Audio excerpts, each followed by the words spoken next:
Corona vaccine গ্রহণে আগ্রহীদের অবশ্যই 5 ফেব্রুয়ারির মধ্যে সুরক্ষা অ্যাপে রেজিস্ট্রেশন করতে হবে বলে জানিয়েছেন প্রধানমন্ত্রীর মুখ্য সচিব আহমেদ কায়কাউস। এদিকে 1-2 দিনের মধ্যে সব জেলায় টিকা পৌঁছে যাবে বলে জানিয়েছেন স্বাস্থ্য দপ্তরের মহাপরিচালক অধ্যাপক ডাক্তার ABM খুরশিদ আলম। তিনি বলেন 4 ফেব্রুয়ারির মধ্যে সুরক্ষা অ্যাপ দিয়েই বা পোর্টাল দিয়েই টিকার জন্য নিবন্ধন করা যাবে। সকালে রাজধানীর মহাখালীতে নিপসমে আয়োজিত এক অনুষ্ঠান শেষে তিনি এসব কথা বলেন। এর আগ পর্যন্ত ওয়েবসাইটের মাধ্যমে নিবন্ধন করা যাচ্ছে বলে জানান তিনি। রবিবার সকাল পর্যন্ত প্রায় 15,000 মানুষ নিবন্ধন করেছেন। তবে কেউ নিবন্ধনে ব্যর্থ হলে সংশ্লিষ্ট কেন্দ্রে এসে নিবন্ধন করে ভ্যাকসিন নিতে পারবেন।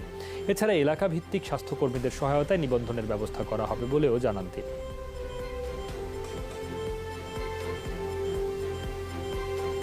বেক্সিমকো বলেছে আমাদের কাছে যে আজকালকের মধ্যে তারা সব জায়গায় পৌঁছে দিতে পারবে, ঠিক আছে, আর দেরি হবে না।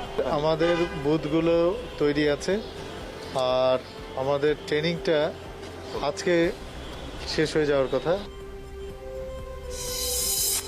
দ্বিতীয় দফায় পাঠানো করোনা ভ্যাকসিন পৌঁছেছে 5 বিভাগের প্রায় 25 জেলা। পাঠানো হয় মোট 23,96,000 ডোজ টিকা। 600 জেলার সিভিল সার্জনরা প্রাথমিক পরীক্ষার পর তা গ্রহণ করেন। সবকিছু ঠিকঠাক থাকলে 7 ফেব্রুয়ারি থেকে শুরু হবে টিকাদান কার্যক্রম। কোল্ড চেন মেনটেন করে এই গাড়িটা আসলো, চেক করে নিলাম, টেম্পারেচার সম্পূর্ণ সঠিক আছে।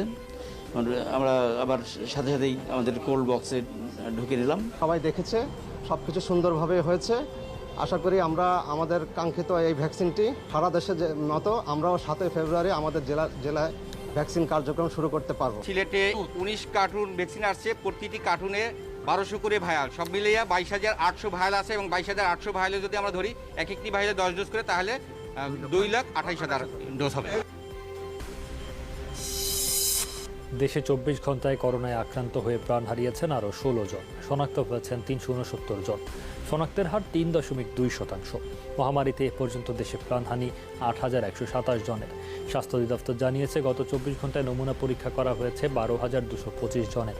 এ পর্যন্ত মোট শনাক্ত রোগীর সংখ্যা 5,35,139 জন। 24 ঘন্টায় সুস্থ হয়েছেন 447 জন। মোট সুস্থ 4,79,744 জন। ইউরোপের দেশ হাঙ্গেরিকে 5,000 করোনা ভ্যাকসিন দেবে সরকার। ভ্যাকসিন পেতে বাংলাদেশের কাছে আবেদন করেছে বলিভিয়াও। সংসদে সব তথ্য জানিয়ে পররাষ্ট্র প্রতিমন্ত্রী শাহরিয়ার আলম জানিয়েছেন টিকা নিয়ে গুজব রটাচ্ছে বিএনপি জামায়াত চক্র। আর তথ্যমন্ত্রী ডক্টর হাসান মাহমুদ বলেন যে করোনায় মাঠে ছিল আওয়ামী লীগ, মহামারীতে প্রাণ গেছে প্রায় 1,000-এর মতো নেতাকর্মীর। সংসদে রাষ্ট্রপতির ভাষণের ওপর আলোচনায় অংশ নিয়ে এসব কথা বলেন তারা। আওয়ামী লীগের প্রায় 1,000-এর কাছাকাছি নেতাকর্মী এই করোনায় আক্রান্ত হয়ে মৃত্যুবরণ করেছে মাননীয় স্পিকার। এবং করোনায় অনেকেই আক্রান্ত হয়েছে সংসদ সদস্য, মন্ত্রিসভার প্রায় 1/3 সদস্য করোনায় আক্রান্ত হয়েছে, আবার কাজে নেমে পড়েছে। ইউরোপিয়ান ইউনিয়নের সদস্যভুক্ত উন্নত রাষ্ট্র হাঙ্গেরি আমাদের কাছে অ্যাপিল করেছে 5,000 ভ্যাকসিনের। মাননীয় প্রধানমন্ত্রী জননেত্রী শেখ হাসিনা সদয় সম্মতি দিয়েছেন। আমাদের এই স্টক থেকেই 5,000 ভ্যাকসিন আমরা আমাদের হাঙ্গেরির ভাই বন্ধুদের জন্য পাঠিয়ে দেবো মাননীয় স্পিকার। আমরা আরেকটি চিঠি পেয়েছি গত সপ্তাহে বলিভিয়া থেকে। তারা বাংলাদেশ থেকে ভ্যাকসিন চেয়েছেন। স্বাস্থ্য মন্ত্রণালয় এবং মাননীয় প্রধানমন্ত্রী সিদ্ধান্ত নেবেন। যদি তারা সম্মতি দেন আমরা সেটাও পাঠাবো মাননীয় স্পিকার। করোনায় আক্রান্ত হয়ে আওয়ামী লীগের প্রায় 1,000 নেতাকর্মী মারা গেছেন, এরকম তথ্য সংসদকে জানিয়েছেন তথ্যমন্ত্রী ডক্টর হাসান মাহমুদ। মাত্রই আমরা সেই বক্তব্য শুনলাম। করোনা ভাইরাসের উৎপত্তি নিয়ে গবেষণার লক্ষ্যে চীনের আলোচিত সি ফুড মার্কেট পরিদর্শন করেছেন বিশ্ব স্বাস্থ্য সংস্থার বিশেষজ্ঞ দল। শুরুতে এই বাজারটি থেকেই করোনা ছড়িয়ে পড়ে বলে ধারণা করা হয়। ডব্লিউএইচওর পরিদর্শকদের মধ্যে পশু চিকিৎসক, ভাইরাস ও খাদ্য নিরাপত্তা গবেষক সহ বিভিন্ন খাতের বিশেষজ্ঞরা আছেন। বাজার থেকে প্রয়োজনীয় তথ্য নমুনা সংগ্রহ করেন। এর আগে আরও একটি বাজার ও 2টি হাসপাতাল পরিদর্শন করেন তারা। চীনে এই নিয়ে 3য় দিনের মতো পরিদর্শনে বেরিয়েছেন ডব্লিউএইচওর সদস্য দল। 2 সপ্তাহের সফরে গবেষণাগার ও বেশ কয়েকটি হাসপাতালে যাওয়ার পরিকল্পনা তাদের। একদিন আগেই উহানে মাঠ পর্যায়ে পরিদর্শনে কিছু সীমাবদ্ধতার কথা জানান ডব্লিউএইচওর একজন মুখপাত্র।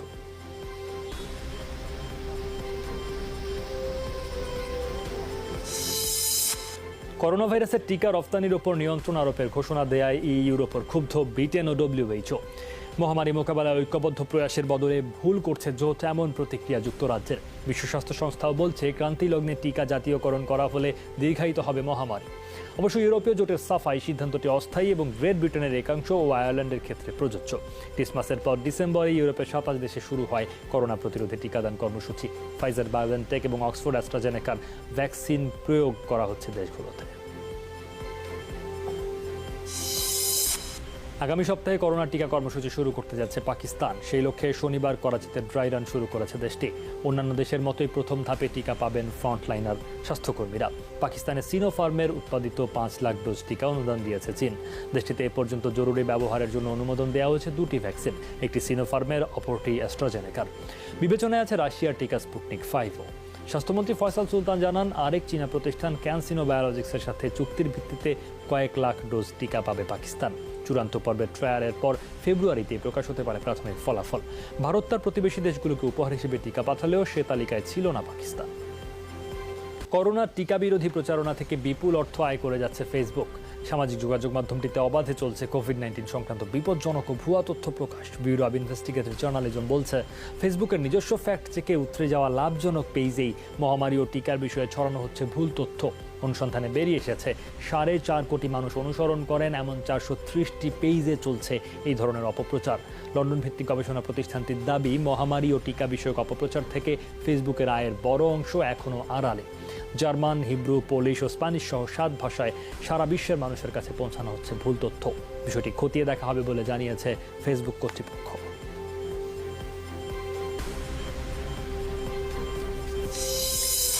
যাত্রীদের সবশেষ করোনা শনাক্তকরণ, পরীক্ষা এবং টিকা গ্রহণের রেকর্ড রাখতে মোবাইল অ্যাপ আনলো মার্কিন বিমান সংস্থা United airlines. Travel ready centre অ্যাপটি চালু হবে ফেব্রুয়ারিতে। এতে যাত্রীদের গন্তব্য তালিকাভুক্ত থাকবে। সে অনুযায়ী বিশ্বের 15,000-এর বেশি কোভিড শনাক্তকরণ কেন্দ্রে নমুনা পরীক্ষার ব্যবস্থাও থাকবে এই অ্যাপে। পরীক্ষার ফলও মিলবে এই অ্যাপেই। কয়েক মাসের মধ্যে অ্যাপটিতে যুক্ত হবে আরও কিছু ফিচার। ভ্রমণের পরিকল্পনা রয়েছে এমন দেশগুলোর ভিসা পাবেন কিনা তাও জানাবে অ্যাপটি। করোনার বিস্তার রোধে যুক্তরাজ্য, ফ্রান্স, কানাডা সহ বিভিন্ন দেশে ভ্রমণ নীতিমালায় কড়াকড়ি আরোপের মধ্যেই আসছে এই অ্যাপ।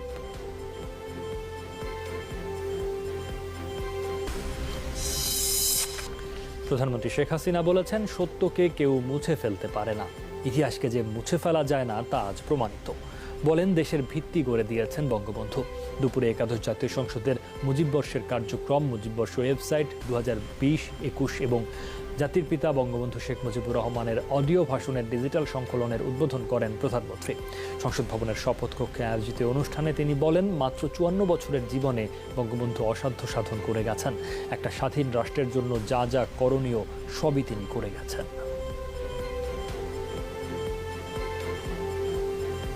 ইতিহাস আসলে সত্যকে কেউ একেবারে মুছে ফেলতে পারে না, এটাই আজ প্রমাণিত সত্য। একটা স্বাধীন রাষ্ট্রের জন্য যা যা করণীয় সবই তো করে দিয়ে গেছে, সবকিছুর ভিত্তিটা তৈরি করে দিয়ে গেছে।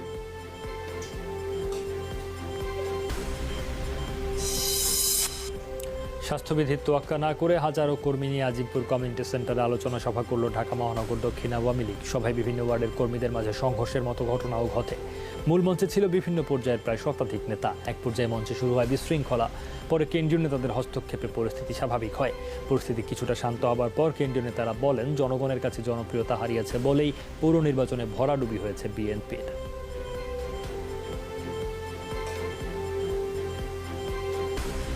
নির্বাচন কমিশন পঙ্গু নয়, আপনারা অন্ধ হয়ে গিয়েছেন।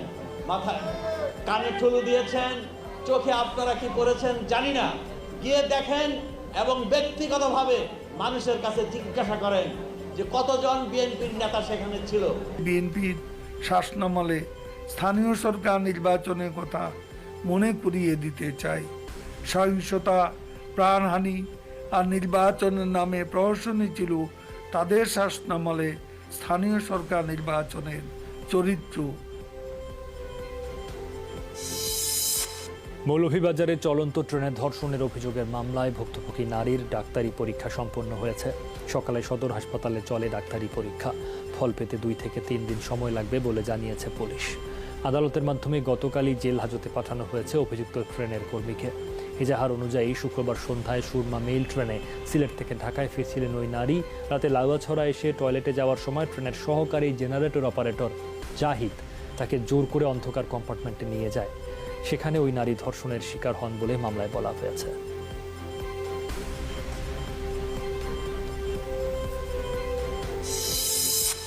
রাজধানীতে ধর্ষণ চেষ্টার পর শ্বাসরোধ করে হত্যা করা হয়েছে মিম নামের এক ফুল বিক্রেতা কিশোরীকে। এই ঘটনায় আবুল খায়ের নামে একজনকে আটক করা হয়েছে। গতরাতে কেন্দ্রীয় শহীদ মিনারের পেছন থেকে কিশোরী মিমের মরদেহ উদ্ধার করা হয়। ময়নাতদন্তের জন্য মরদেহ ঢাকা মেডিকেলের মর্গে রাখা হয়েছে। ঘটনার সুষ্ঠু বিচার চেয়েছে কিশোরীর স্বজনরা। এই ঘটনায় নিহত মিমের মা রুমা বেগম বাদী হয়ে শাহবাগ থানায় মামলা করেছেন। ফুল বেচতাম আমার সাথে, আমি ফুল বেচতাম, ভাড়া দিয়ে কয় চলো ট্যাবলেট খেলাম, না ট্যাবলেট খাম না, তোরা জায়গা আমি খাম না, বাইতে যাবো। আমি জানি ট্যাবলেট খায় আর কি এক একজন পুরা মরে গেছে, কেউ খারাপ থাকতে পারতেছে না সুস্থভাবে। আর আমার মাইয়া কেমনি কি বিচার হইব এটা আমি চাই, যে ভালো একটা বিচার পাই। আমি তো সাধারণ মানুষ, আমার স্বামী নাই। মিম যে মেয়েটি মারা গেছে ভিকটিম, সে নগ্ন অবস্থায় শুয়ে আছে এবং ছেলেটিও এই খায়ের যাকে আমরা গ্রেপ্তার করেছি উনিও নগ্ন অবস্থায় আছেন। পরবর্তীতে এরা তাকে জিজ্ঞাসাবাদ করে, সে বলে যে ওর সঙ্গে আমার শারীরিক সম্পর্ক হচ্ছিল, কিন্তু সে রাজি হচ্ছিল না। সে প্রাথমিকভাবে স্বীকার করছে।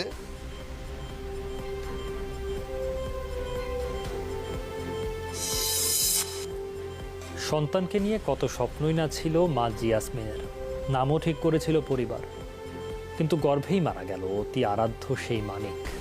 ভুল করে জেসমিনকে গর্ভপাত করানোর চেষ্টার 4 দিন পর মানিকগঞ্জ সদর হাসপাতালে মৃত সন্তান প্রসব করেছেন তিনি। হাসপাতাল কর্তৃপক্ষের দাবি 5 মাস নয়, জিয়াসমিনের সন্তানের বয়স ছিল 13 সপ্তাহ। নানা জটিলতার কারণে ঝুঁকির মধ্যে ছিলেন জিয়াসমিন। এই ঘটনায় তদন্ত সমাপ্ত, প্রতিবেদন দাখিলে সময়সীমা শেষ হচ্ছে আজ। আমার বাচ্চা তো সুস্থ, এখনো কত সুন্দর হাত, সুন্দর পা। তো বাচ্চাই তো ছিল, এখন ওই সেদিনকার ওই ব্যবহারে, ওই ডাক্তারের ব্যবহারে এই অবস্থা করানোর থেকে মানে বাচ্চারা নষ্ট হয়ে গেল।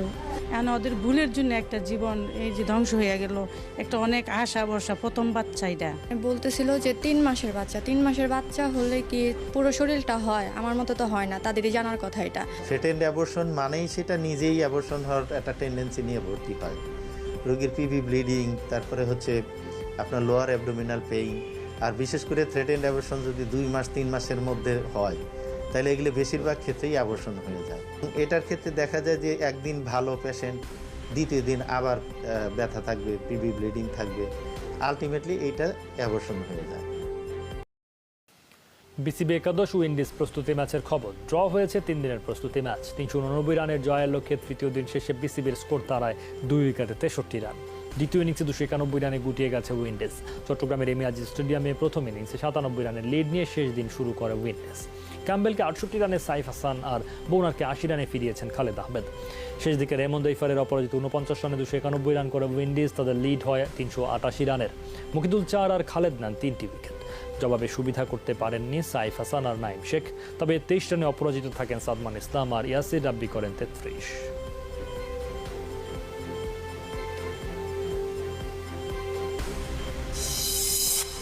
করোনার কারণে উইন্ডিজের বিপক্ষে টেস্ট সিরিজে 18 সদস্যের বড় দল দিয়েছে বিসিবি, আর দলে 5 পেসার রাখা হয়েছে সামনের বিদেশ সফরের কথা বিবেচনা করে, জানিয়েছেন প্রধান নির্বাচক মিনহাজুল আবেদিন নান্নু।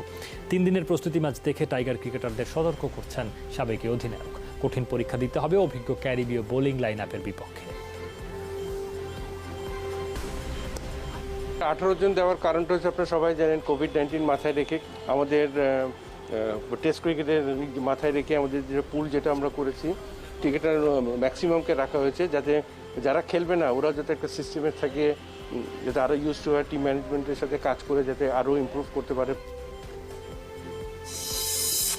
হাসপাতাল থেকে ছাড়া পেয়েছেন সৌরভ গাঙ্গুলি, সম্পূর্ণ সুস্থ আছেন বলে জানিয়েছেন চিকিৎসকরা। আজ সকালে হাসপাতাল থেকে ছাড়া পান সৌরভ। নিজের গাড়িতে করেই বাড়িতে ফেরেন তিনি। 27 জানুয়ারি আবারও বুকে ব্যথা অনুভব করায় একটি বেসরকারি হাসপাতালে ভর্তি হয়েছিলেন বিসিসিআই সভাপতি। এর পরদিন তার বুকে বসানো হয় 2টি স্ট্যান্ট। এর আগে হৃদরোগে আক্রান্ত হয়ে গত 2 জানুয়ারি প্রথম হাসপাতালে ভর্তি হন সৌরভ।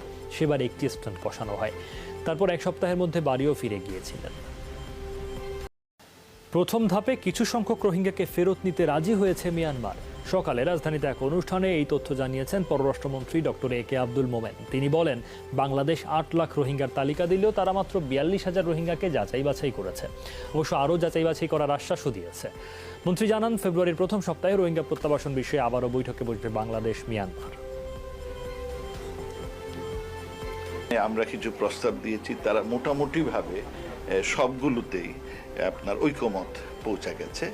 এখন এই ফেব্রুয়ারির প্রথম উইকে আমাদের ডিজি লেভেলে আরেকটি আলোচনা হবে তখন, এবং তারা কজন নেবে তারাও একটা বলেছে। 8,30,000-এর মতো লিস্ট দিয়েছি, তারা এর মধ্যে মাত্র 42,000-কে যাচাই বাছাই করেছে।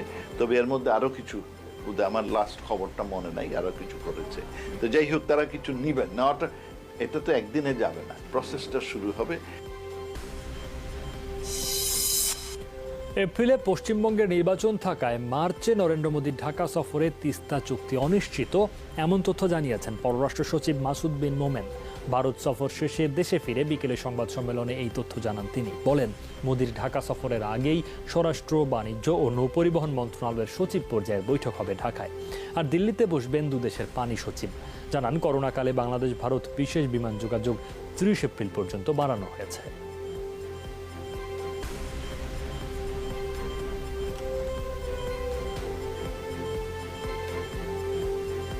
তিস্তা ওয়াটার শেয়ারিং এগ্রিমেন্টটা যে এখনো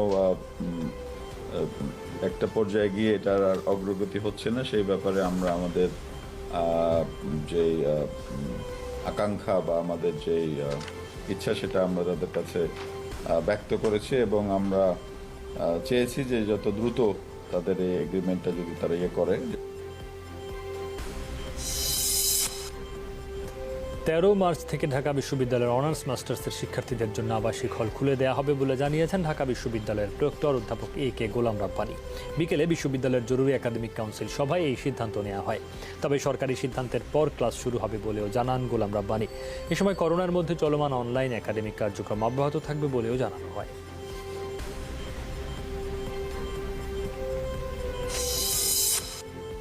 সিরাজগঞ্জ পৌর নির্বাচনের সদ্য বিজয়ী কাউন্সিলর তরিকুল হত্যা মামলায় 4 জনকে গ্রেফতার করেছে পুলিশ। গ্রেফতারকৃতরা হলেন 2 নম্বর আসামি লিখন, সানোয়ার হোসেন রতন, মোস্তফা কামাল ও সন্দেহভাজন সাইফুল ইসলাম।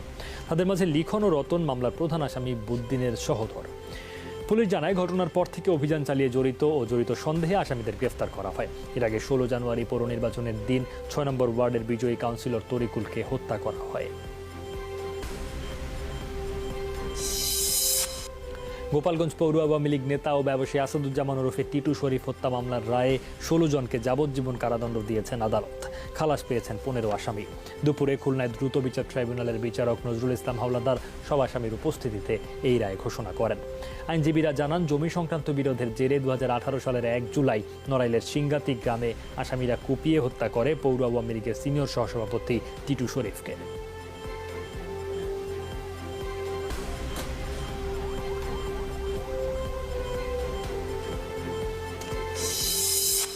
সাবেক পুলিশ সুপার বাবুল আক্তারের স্ত্রী মাহমুদা খানম মিতু হত্যা মামলায় তদন্তের অগ্রগতি প্রতিবেদন হাইকোর্টে দাখিল করা হয়েছে। মামলার তদন্ত কর্মকর্তা পিবিআই পরিদর্শক সন্তোষ কুমার চাকমা হাইকোর্টের সংশ্লিষ্ট শাখায় এই প্রতিবেদন দাখিল করেন। এর আগে গত বছরের 2 ডিসেম্বর মিতু হত্যা মামলায় তদন্তের সর্বশেষ লিখিত অগ্রগতির তথ্য জানতে চেয়েছিলেন হাইকোর্ট। মামলা সংশ্লিষ্ট তদন্ত কর্মকর্তাকে চলতি বছরের 31 জানুয়ারির মধ্যে এই সংক্রান্ত প্রতিবেদন জমা দিতে বলা হয়েছিল। তারই আলোকে আজ এই প্রতিবেদন জমা দেওয়া হয়েছে। এখন এই প্রতিবেদনের উপর হাইকোর্টের সংশ্লিষ্ট বেঞ্চে শুনানি হতে পারে। 2016 সালের 5 জন গুলি ও ছুরিকাঘাতে নিহত হন তৎকালীন পুলিশ সুপার বাবুল আক্তারের স্ত্রী মাহমুদা খানম মিতু। রাজধানীর দক্ষিণখান থানার চেয়ারম্যান পাড়া এলাকা থেকে আগ্নেয়াস্ত্র সহ পেশাদার অপহরণ চক্রের 6 সদস্যকে গ্রেফতার করেছে ঢাকা মেট্রোপলিটন পুলিশের গোয়েন্দা বিভাগ। সকালে ডিএমপির মিডিয়া সেন্টারে সংবাদ সম্মেলনে এই কথা জানানো হয়। ডিবির অতিরিক্ত কমিশনার এ কে এম হাফিজ আক্তার জানান, গ্রেফতারকৃতদের কাছ থেকে একটি বিদেশি পিস্তল, 2 রাউন্ড গুলি ভর্তি ম্যাগাজিন ও অপহৃত ব্যক্তির মোটরসাইকেল ও মোবাইল সেট উদ্ধার করা হয়। এর আগে গত 29 জানুয়ারি রাতে আনোয়ারুল ইসলাম নামে একজনকে অপহরণ করে পরিবারের কাছ থেকে মুক্তিপণ পাওয়ার পর আনোয়ারুল ইসলামকে উত্তরায় এই হাসপাতালের সামনে ফেলে চলে যায় এরা। একটি বিদেশি পিস্তল এবং 2 রাউন্ড গুলি পাই, এবং পূর্ববর্তী আরেকজন অপহরণকারীর একটি মোটরসাইকেল তাদের নিকট হতে উদ্ধার হয়। এরা সক্রিয়ভাবে ঢাকাতে বেশ কিছুদিন ধরে অপহরণ করছিল। ডিবি টিম আমাদের এই টোটাল অপহরণকারী যে টিম তাদেরকে গ্রেপ্তার করেছে এবং তাদেরকে আইনে সোপর্দের ব্যবস্থা নেওয়া হচ্ছে। আইন শৃঙ্খলা রক্ষাকারী বাহিনী পরিচয়ে স্বর্ণ ডাকাতির অভিযোগে 8 জনকে গ্রেফতার করেছে পিবিআই। সকালে সংবাদ সম্মেলনে এই তথ্য জানান পিবিআই ঢাকা জেলার এসপি মোহাম্মদ খোরশেদ আলম। গ্রেফতারকৃতদের মধ্যে একজন সাবেক সেনা সদস্যও আছেন। তাদের কাছ থেকে 5 লাখ টাকা, 22 ভরি স্বর্ণ, একটি মোটরসাইকেল ও একটি মোবাইল ফোন উদ্ধার করা হয়। পিবিআই জানায়, অর্জুন হালদার নামে এক স্বর্ণ ব্যবসায়ীর সাথে কাজ করত সুরেশ হালদার। গত বছরের 7 সেপ্টেম্বর সুরেশকে সাথে নিয়ে রাজবাড়ি যাচ্ছিলেন অর্জুন। তবে সুরেশ ডাকাত দলকে তথ্য দিয়ে দেয়। পরে রাস্তার মধ্যে পুলিশ পরিচয়ে বাস থামায় ডাকাতরা। অর্জুন ও সুরেশকে গাড়ি থেকে নামিয়ে 166 ভরি স্বর্ণ ছিনিয়ে নেয় তারা। অর্জুনের কাছ থেকে মোবাইল ফোন, তার হাতে থাকা যে ব্যাগে স্বর্ণ ছিল সেই ব্যাগ এবং এটা নিয়ে তাদেরকে রাস্তার পাশে ধাক্কা দিয়ে ফেলে দিয়ে মোটরসাইকেল চালিয়ে তারা গাবতলীর দিকে চলে আসে, ঢাকায় চলে আসে। ভাগে বিভক্ত। একটা হচ্ছে মানে ইন্টেলিজেন্স গ্রুপ, মানে তথ্য সংগ্রহ করে, তথ্য সরবরাহ করে। আরেকটা হচ্ছে অপারেশনাল গ্রুপ, যারা ডাকাতির কাজে সরাসরি সম্পৃক্ত হয়।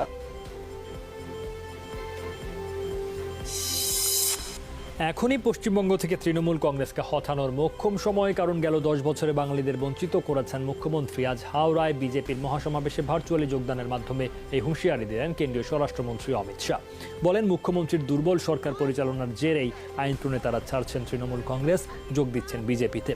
করোনা শিষ্টাচার উপেক্ষা করে হাওড়ার ডুমুর জ্বালায় যোগ দেন হাজার হাজার কর্মী সমর্থক। বক্তব্য রাখেন ভারতের বস্ত্রমন্ত্রী ও সাবেক টিভি তারকা স্মৃতি ইরানি সহ রাজ্য ও কেন্দ্রের শীর্ষ নেতারা। উপস্থিত তৃণমূল কংগ্রেসের দলত্যাগী নেতারাও শনিবারও বিজেপিতে আনুষ্ঠানিকভাবে যোগ দেন সাবেক 5 তৃণমূল নেতা। রাজধানী দিল্লির ইসরায়েলি দূতাবাসে বিস্ফোরণের ঘটনায় পশ্চিমবঙ্গে পূর্ব নির্ধারিত সফর বাতিল করেন অমিত শাহ। তৃণমূল কংগ্রেস छोड़कर গেল 3 মাসে তৃণমূল কংগ্রেস থেকে বহু আইন প্রণেতা দল ত্যাগ করে বিজেপিতে যোগ দিয়েছেন। বিষয়টি নিয়ে মুখ্যমন্ত্রী মমতা ব্যানার্জির নজর দেওয়া উচিত ছিল, কারণ বামদের ক্ষমতা থেকে হটানোর জন্য তিনি মা মাটি মানুষ স্লোগান এনেছিলেন। কিন্তু গেল 10 বছরে তিনি কিছুই দেননি, কোনো পরিবর্তন আসেনি, উল্টো রাজ্যকে টেনে নিচে নামিয়েছেন। এবার সময় বাংলা থেকে তৃণমূল কংগ্রেসকে উৎখাত করার। बंगाल के अंदर परिवर्तन करने का नारा दिया था। এদিকে দিল্লিতে আন্দোলনরত কৃষকদের অবস্থানরত এলাকায় মোবাইল ইন্টারনেট সংযোগ বিচ্ছিন্ন করে দিয়েছে সরকার। চলমান অনশন কর্মসূচির মধ্যেই শনিবার এই পদক্ষেপ নেয় স্বরাষ্ট্র মন্ত্রণালয়। আন্দোলন জোরদারে শুধু পাঞ্জাব থেকেই আজ ট্রাক্টর, ট্রলি, গাড়ি, বাস সহ 700-র বেশি যানবাহন নিয়ে রাজধানীর ত্রিপুরা সীমান্তে যাচ্ছেন কৃষকরা। উত্তরপ্রদেশ থেকে দিল্লির গাজীপুর সীমান্তমুখী আরও হাজারো কৃষক। স্থানীয় বাসিন্দা পরিচয়ে কৃষকদের ওপর হামলা সহিংসতার পরও অবস্থান অব্যাহত আছে দিল্লি হরিয়ানা সীমান্তের সিংঘুতে। এই অবস্থায় জননিরাপত্তার স্বার্থে চলছে নিরাপত্তা বাহিনীর কড়া প্রহরা। বেসরকারীকরণের অভিযোগে বিতর্কিত 3 কৃষি আইন বাতিলের দাবিতে সেপ্টেম্বর থেকে চলছে টানা বিক্ষোভ। রাজপথে আন্দোলনরত অবস্থায় তীব্র শীতে এবং অসুস্থ হয়ে মারা গেছেন 150-র বেশি কৃষক। এ অবস্থায় আন্দোলন জোরদারের ঘোষণা দিলেও শান্তিপূর্ণ থাকার আহ্বান কৃষক নেতাদের। किसानों को होगी ही होगी। মাস গড়াচ্ছে, পরিবার থেকে এত দূরে আছি আমরা। ইন্টারনেট বন্ধ হলে সমস্যায় পড়ব জেনেই এমন পদক্ষেপ নিল সরকার। যেন সাহায্য চাইতে না পারি, বিক্ষোভকারীর সংখ্যা না বাড়ে, দেশের প্রতিটি কোণায় যেন আন্দোলন না পৌঁছায়, তা নিশ্চিতে সিদ্ধান্ত। গণতন্ত্রের হত্যা এটি।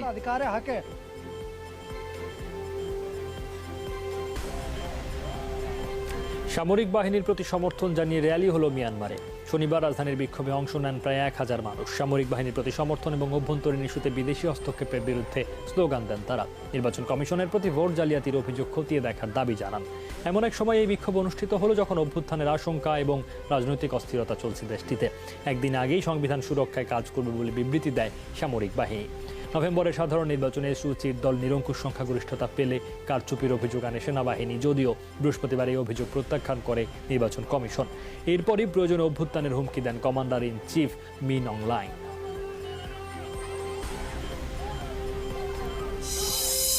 মধ্যপ্রাচ্যের আকাশসীমায় আবারও মহড়া চালিয়েছে যুক্তরাষ্ট্রের B-52 বোমারু বিমানের বহর। শনিবার মার্কিন সেন্ট্রাল কমান্ড প্রকাশ করে কয়েকটি ভিডিও। বিবৃতিতে বলা হয়, মধ্যপ্রাচ্যের আঞ্চলিক নিরাপত্তা ইস্যুতে যুক্তরাষ্ট্রের নতুন সরকার প্রতিজ্ঞাবদ্ধ। বিষয়টি জানান দিতে এই মহড়া। এর পেছনে কোনো উস্কানি বা নির্দিষ্ট দেশের প্রতি হুমকি হুঁশিয়ারি নেই। ফ্লাইট ট্র্যাকিং রেকর্ড অনুসারে পারস্য উপসাগরের ওপর মহড়া চালিয়েছে বিমানগুলো। এ সময় বহরে ছিল রয়্যাল সৌদি এয়ারফোর্সের কয়েকটি F-15। খুব শিগগিরই ইরানের ঐতিহাসিক পরমাণু চুক্তিতে ফেরার ঘোষণা দিয়েছে জো বাইডেন সরকার।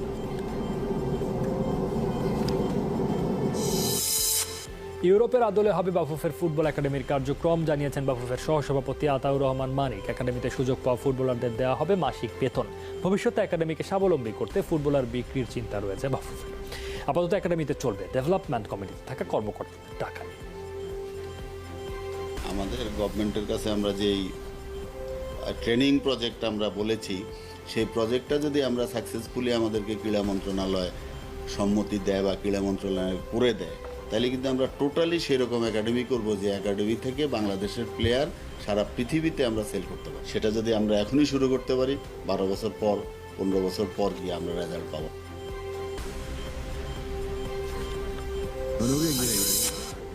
ঘরের মাঠে লেভান্তের কাছে 2-1 গোলে হেরেছে রিয়াল মাদ্রিদ। ম্যাচের 9ম মিনিটে এদের মিলিতাও লাল কার্ড দেখে মাঠ ছাড়লে 10 জনের দলে পরিণত হয় রিয়াল মাদ্রিদ। তবে মিনিট 4-এর মাথায় মার্কো অ্যাসেন্সিওর গোলে লিড নেয় দলটি। 32 মিনিটে অধিনায়ক মোরালেসের গোলে সমতায় ফেরে লেভান্তে। 63 মিনিটে রজার মার্টিনেজ স্পট কিক ফিরিয়ে দলকে বিপদমুক্ত করেন রিয়াল গোলরক্ষক থিবো কোর্তোয়া। তবে শেষ দিকে এই মার্তির বুলেট গতির শটে পরাজয় নিশ্চিত হয় গ্যালাক্টিকোদের।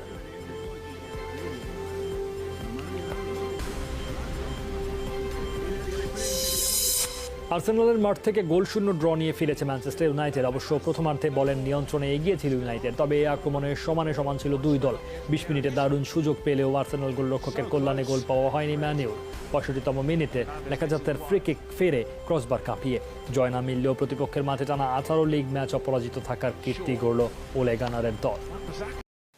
ইসির বিরুদ্ধে ব্যবস্থা নিতে আবারও রাষ্ট্রপতিকে চিঠি দিয়েছেন 42 বিশিষ্ট নাগরিক। এই তথ্য নিশ্চিত করেছেন সুশাসনের জন্য নাগরিক সুজন সম্পাদক বদিউল আলম মজুমদার। গত বছরের 14 ডিসেম্বর সুপ্রিম জুডিশিয়াল কাউন্সিল গঠন করে ইসির অনিয়ম দুর্নীতির বিচার করতে রাষ্ট্রপতিকে প্রথম চিঠি দেয় দেশের 42 জন নাগরিক। রাষ্ট্রপতিকে সিদ্ধান্ত গ্রহণে সহায়তার জন্য কিছু তথ্যউপাত্ত সহ দ্বিতীয় চিঠি পাঠিয়েছেন তারা। চিঠির সঙ্গে নির্বাচন কমিশনের প্রশিক্ষণের জন্য বরাদ্দ করা অর্থ সম্পর্কিত অনিয়ম ও দুর্নীতির অভিযোগ নিয়ে একটি টেলিভিশনের প্রতিবেদনের কপিও জমা দেওয়া হয়। পাশাপাশি এই ইস্যুতে মহা হিসাব নিরীক্ষক ও নিয়ন্ত্রকের দফতর থেকে উত্থাপিত অডিট আপত্তি নিয়ে গণমাধ্যমে প্রকাশিত কয়েকটি প্রতিবেদনের কপিও সংযোজন করা হয়েছে।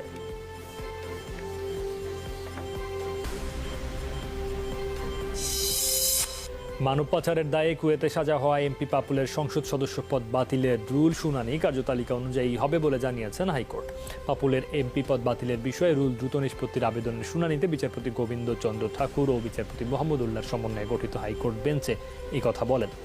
এছাড়া নির্বাচনী হলফনামায় মিথ্যা তথ্য দেয়া ও শিক্ষাগত যোগ্যতার জাল সনদ দাখিল করায় পাপুলের সংসদ সদস্য পদের বৈধতা চ্যালেঞ্জ করে গত বছরের আগস্টে রিট করেন একই আসনের স্বতন্ত্র প্রার্থী আবুল ফয়েজ ভূঁইয়া। অর্থ পাচার ও মানব পাচারের মতো অপরাধে জড়িত থাকার দায়ে গত 28 জানুয়ারি লক্ষ্মীপুর 2 আসনের এমপি কাজী শহীদ ইসলাম পাপুলকে 4 বছরের কারাদণ্ড দিয়েছেন কুয়েতের আদালত।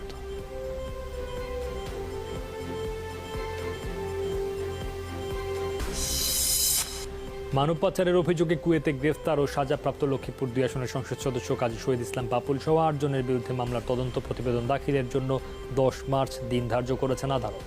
আজ ঢাকা মহানগর হাকিম সাদবের ইয়াসির হাসান চৌধুরী মামলার এজাহার গ্রহণ করে প্রতিবেদন দাখিলের জন্য এই দিন ধার্য করেন। পাপুল ও তার পরিবারের সদস্যদের ব্যাংক হিসাব তদন্ত করে মোট 355,86,30,000 টাকা জমা থাকায় মানি লন্ডারিং আইনে 22 ডিসেম্বর পল্টন থানায় মামলা করা হয়।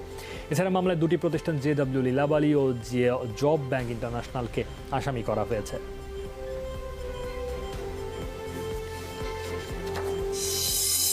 রাজধানীর মিরপুরে গার্মেন্টস বন্ধের প্রতিবাদ ও বকেয়া বেতনের দাবিতে সড়ক অবরোধ করে বিক্ষোভ করেছে পোশাক শ্রমিকরা। সকাল 7টা থেকে মিরপুরে 1 নম্বরে বিক্ষোভ শুরু করেন তারা। শ্রমিকদের অবস্থানের কারণে সাময়িকভাবে যান চলাচল বন্ধ হয়ে যায়। বিক্ষোভকারীদের অভিযোগ, গতকাল হঠাৎ করেই বন্ধ করে দেওয়া হয় জেন্টস ম্যানুফ্যাকচারিং কোম্পানি লিমিটেডের এই কারখানা। পাশাপাশি তাদের বকেয়া বেতনও পরিশোধ করা হয়নি। পরে মালিক পক্ষ ও প্রশাসনের আশ্বাসে রাস্তা ছেড়ে দেন শ্রমিকরা।